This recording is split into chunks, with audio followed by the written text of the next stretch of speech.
really like about this ping pong table sculpture is that I think it's a beautiful sculpture. I think the sculpture for me is just perfect with the 4 colors of stone. But I love that I can play ping pong at the same time. I think to be able to play with a work of art, for me, is perfect. I like a sculpture that doesn't just sit there to look at, but that you can do something with also. And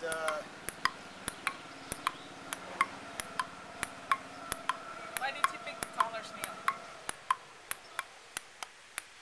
The colors, I have available a full palette of colors, of stone colors. This green, this verde ming, which comes from China, is one of my favorites. And I'm so happy I was able to find a good block to cut this table out of. Then when I was buying, I also used the leopard stone in the middle. I use that a lot. And then the pink Portuguese. And this pink Portuguese down below is one of the darkest, richest samples of pink Portuguese that I've ever seen around here. So I was also able to buy that. This yellow, which I don't even know what it is a new stone to the area. It's just come in commercially. And so I've always wanted a yellow to add to my palette, and it just works perfect with this table. So how did you get the colors out so well? Well, the colors come with sanding the stone. The higher you sand it, the more the colors come out. Although the more is not always the best. I could have taken it even higher polish, but it's. And then, as I did each stone, I had to stop and evaluate whether that was enough. Whether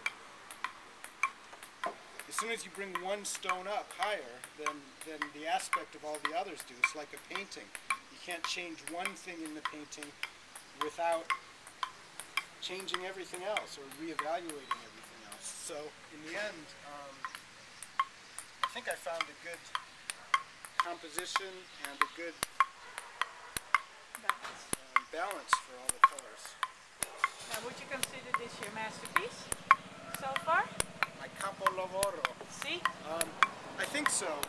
I often think that. I often think whatever the last piece I've done is my, if you want to say, masterpiece. But I'm very happy with this.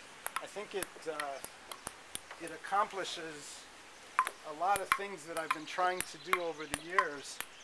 Fundamentally bringing different colors of stone together into the same composition. And then the second thing being the usability of the piece. Without it being furniture or design, it still adds another dimension to be able to play it.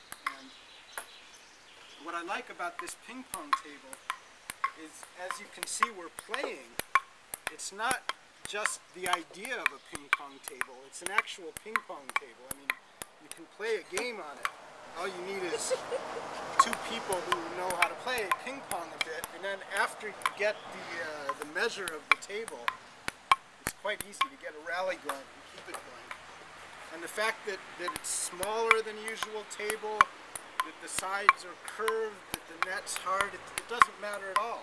It still is a game that one can play, and a game is always based on the requirements or the rules of that particular game. So the rules of this game are that you play on a smaller table. But also the fact that it's stone, you can hear the ball resonating against the stone tabletop. When you play on a stone table, you realize that ping pong tables should be made of stone. All these wooden tables now just seem so, they seem kind of fake, they seem cheap.